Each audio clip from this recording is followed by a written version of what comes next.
Sumayin ng ating Panginoon Diyos. Kayong lahat ay kagalakan sa inyong mga puso sa pamamagitan ng inyong pagsunod ay may kababaan ng kalooban. Ipinakikita niyo lamang na kayo ay marami nang natutunan mabubuting bagay. At ito naman ang inyong dinadala at ibinabahagi.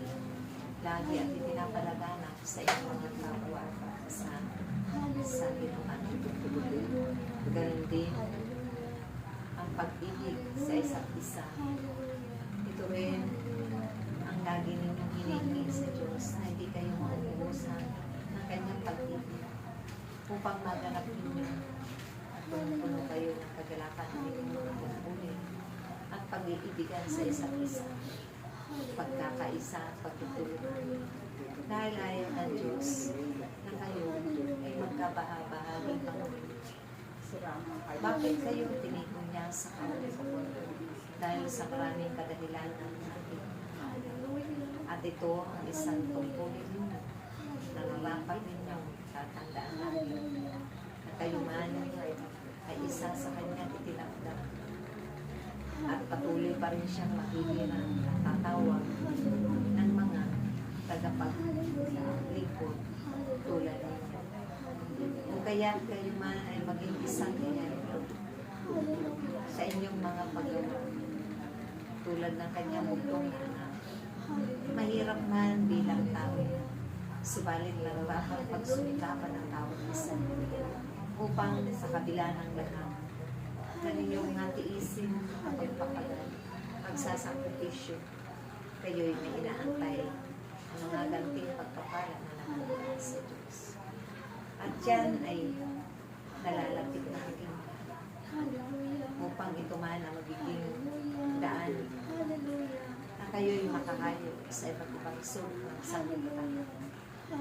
Kayo'y paparoon sa mga itinakdang lugar ng Diyos upang magpapahayagan ng sila ng kanyang mabuting balita na nagbibigay buhay, kasiglahan, kasiyahan, kapayapaan, at pag-asa sa kanilang dahil sa ngayon, panahon ito, marami nang nawawala ng pag-asa sa mga kaganapang nagagawa. At kayo ang magiging kasiglahan, inspirasyon sa pamamagitan ng inyong pagpapadama ng pag-ibig sa kanila, pagmamalasakit, at tulong, awa at gabay. Dahil ito man ay inyong hininginan sa Diyos na maisapamuhay ng bawat isa upang lagi ninyong maibahagi sa inyong mga kapwa. Naway aking mga anak,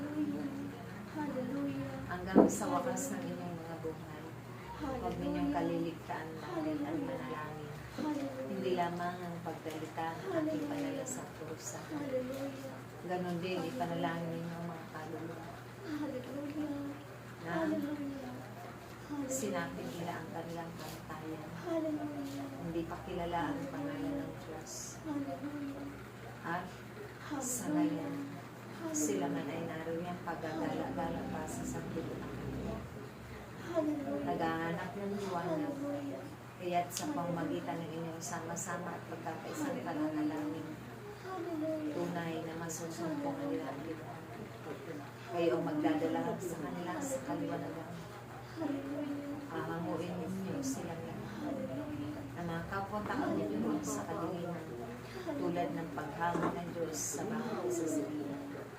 Kaya ang inyong pananakil sa paglilingkod ay isang himala ito sa inyong mga buhay. Ang pagtakda ng Diyos ay iyan ang kanyang itinakdang buhay ninyo upang ganapin ninyo ang inyong mga pananabot at tungkulin sa inyong kapwa higit sa inyo sa ayaw.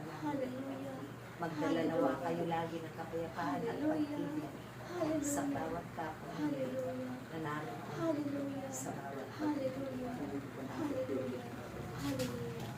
Praise